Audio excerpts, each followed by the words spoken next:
Okay, so going to look at this last example, and this work example takes us a bit beyond what we would expect for a normal exam question, but it will help us if you're going to take your stress to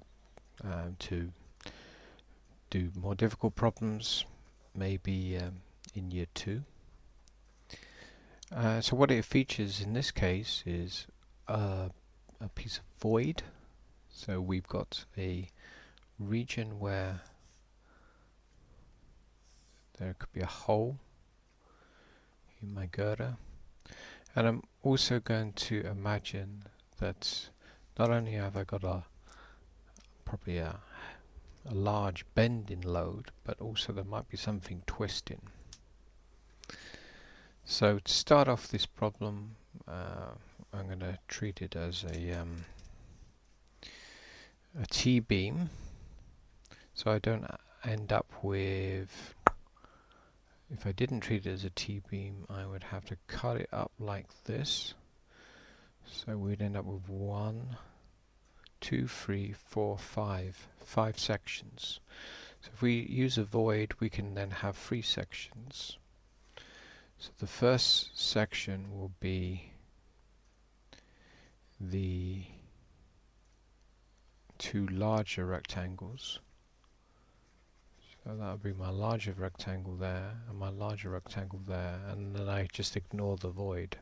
So that would be my first one, and that would be my second one.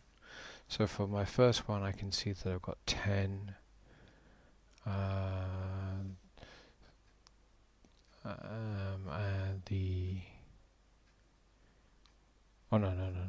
this is the outer diameter, so that's 24.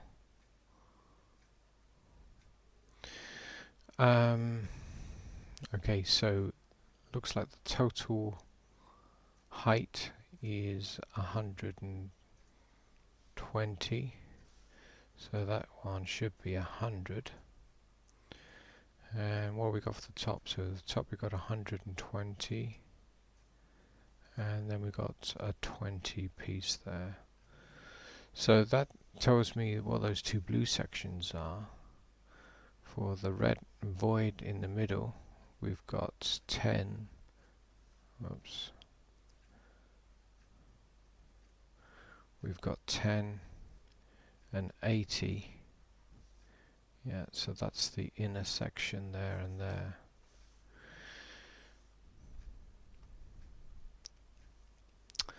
So I'm going to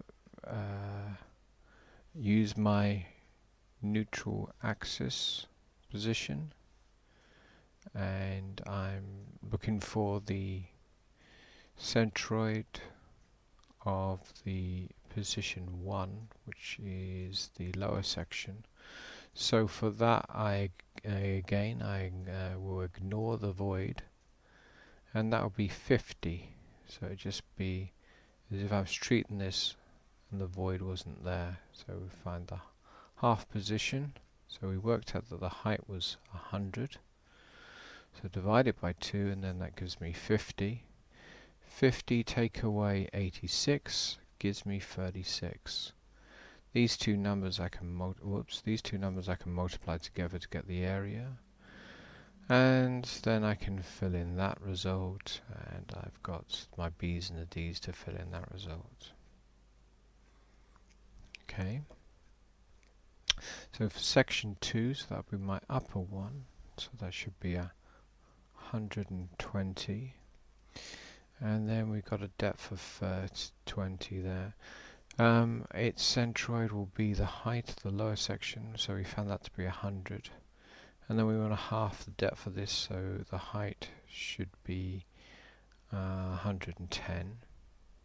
So I need to take 110 away from 86 to find that result. So that's going to be what? 24. Then B times D, I can do A times H squared, I can do B times D to the power 3 divided by 12, I can do. So the H is 24, and then we get the other results. So what we've done at the moment is I could then add up, I've already got the neutral axis. I can add up those results and find out what the second moment of area is for this T-beam. But the T-beam has a void cut in the middle of it. So to find the area in this particular case, I can then treat if you're for the first moment of areas, you treat them, the voids, as if they're negative, so we have a negative value. And also for the parallel access theorem and for the second moment of area formula, the BD to the power 3 divided by 12. Okay. So these are the dimensions, 10 by 80 for the void. What's its centroid going to be? That's a bit tricky to work out. We've got a bottom of 10 there. 10, half of 80 is going to give me 50. 50 take away 86 is 36, so that's 36. So this time, because it's a void, my areas and second moment of areas become all negative. So the overall area now is not, what would that be, 4,800. It's 4,800 to take away 800, so it's 4,000. And then similarly for the parallel axis theorem, we've got positive a times h squared. I'm going to take the void value away, and the same for the second moment of area formula for a rectangle. We'll find the second moment of area for the girder now, so we've got to add up all those values. We need to make sure that we keep our negative sign there, because it's a void, we're taking it away. Just think of it in terms of area. You take away an area if it's a void that you can't use it, so the same thing applies here. Add up all those numbers, and now I've got the second moment of area for this girder, assuming that we're applying a load, say, and it's bending around that axis.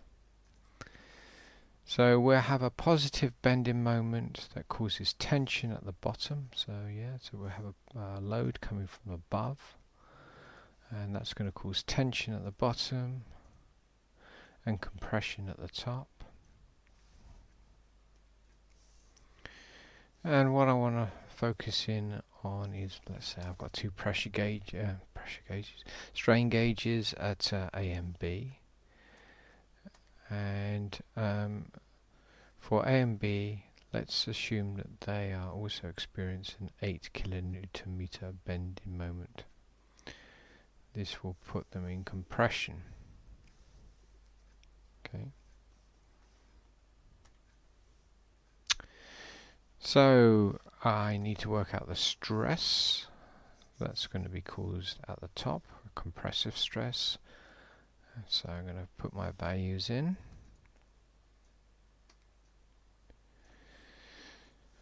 So I'm going to have a bending stress. So you have to think about it, you're looking into the page, and so we've got stress, compressive stress going down this line here, and tensile stress coming out of the page at this point here. So I'll define the x, as it were. If we now imagine we're looking at the bar sideways on.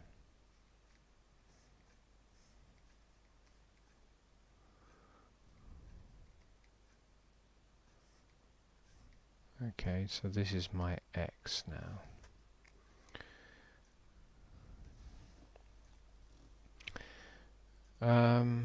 And both A and B are both going to be in compressive stress from the load that's coming from above. Now if there was any bending about A and B, so the load is now somehow bending, sort of a structural type problem about that axis, what do? Well, you have to then work this problem all out again, imagining that we're going from this position here. The only advantage is that I'm still going to call this y, so y is going to be my distance away from the neutral axis. Is that y is going to be 0 because I know that the neutral axis is at 0 in this particular case. Okay, so I have that advantage. So my h value is easy to work out. That's going to be the distance to the centroid. It's also easy in the sense that this segment here is going to have a symmetrical centroid along the axis, and also this member here. So we're not expecting to get much in terms of the parallel axis theorem. So since all the rectangles midpoints lie on the neutral axis, to find the total second moment of area, all I have to do is multiply. Notice we've swapped them around. So when we're calculating this way, got the B and the D, we're using B, D to the power 3 divided by 12. That's where we've got the load on top. If we had the load such that we would maybe somehow apply the load from the side, that we're going to switch this formula so that it becomes then D times B to the power 3 divided by 12. So that's what I've done there. And then I need to do another mini little table for this problem. Well, the neutral axis I know is 0. So all I need to do is find my D and B to the power 3 divided by 12 expressions, and also make sure that I include for that the greyed out void section. So we can see for number 1,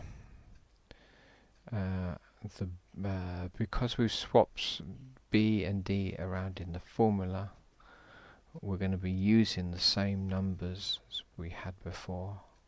So that's kind of convenient that way. 24, and then that one you can see is going to be 120 take away 20, so that would be 10. 24 times 10, and so on. So now using BD and now using a different version of second moment of area. So BD to the power 3. Okay, so that's done.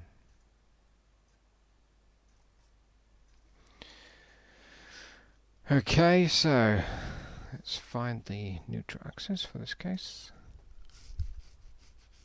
Sorry, the second moment of area for this case.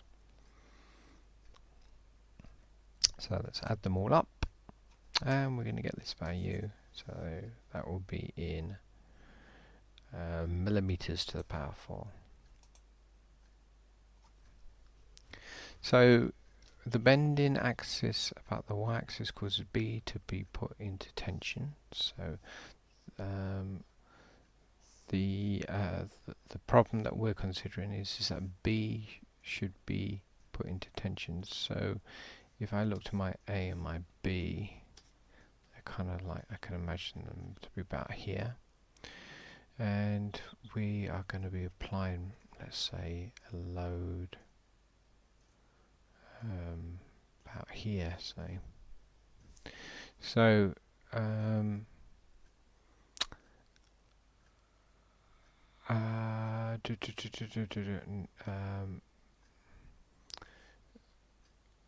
I think it's so that we get a compressive stress actually. So it would be, you could have it offset, such as we got the loads being applied along B here to get me my tension, and then that'd be a reactive tension on that side. So due to symmetry, NA runs through the centre, blah blah blah, yeah, we know that.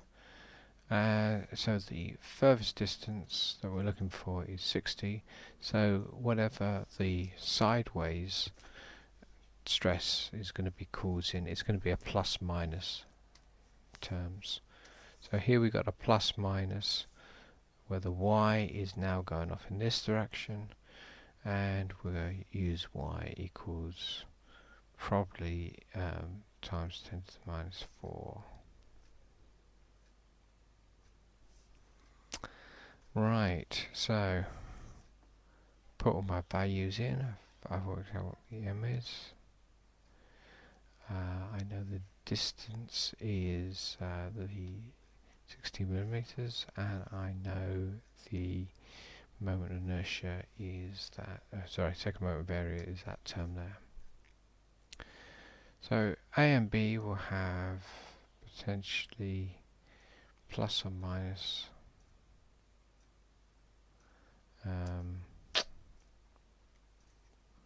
at those points.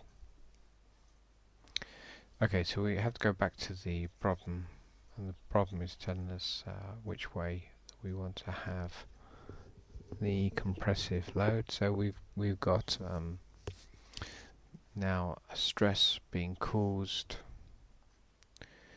about this axis here, which is going to have a minus effect. So if I'm looking down on my table, we've got something that's causing it to be compressive here, and something to be in tension here.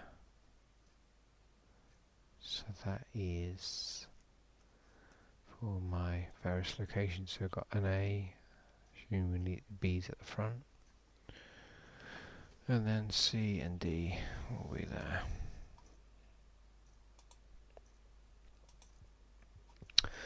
So compressive force is now applied at the centroid, causing it to be have a compressive stress. So now you can imagine I'm applying some load from either end. So now we've got the problem that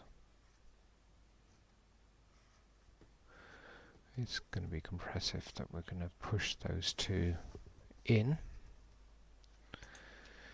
So I've got a bending stress, a kind of twisting stress, which is also another bending stress, and then we've got this direct load. So to work that out, make sure that we take into account that we use the area, which is taking out the void there. So we're using the 4,000 and not the 4,800. So it gives me a direct stress of 12.5 megapascals.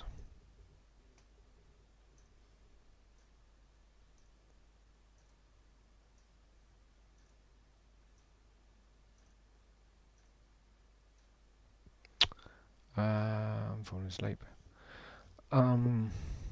Right, so I need a nap.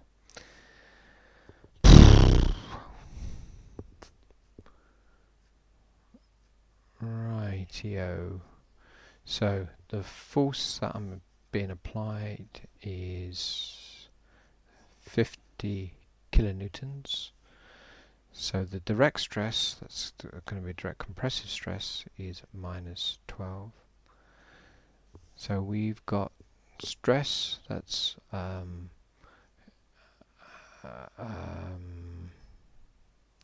and B, which is compressive due to the loading. Then we've got this stress in the Y direction.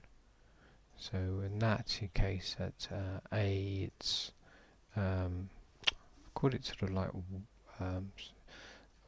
Y. It's not in the Y direction. It's also, I have to draw this out like this. So we've got A and B. So I've got the load coming down, and that causes this stress here. And then I've got something that's causing this thing to be pulled apart like that. But this load coming down is causing the stress on this beam to be compressive. So that's coming in. So you can see that the A is going to have more compressive stress, whereas the B will have compressive stress and tensile stress mixed together.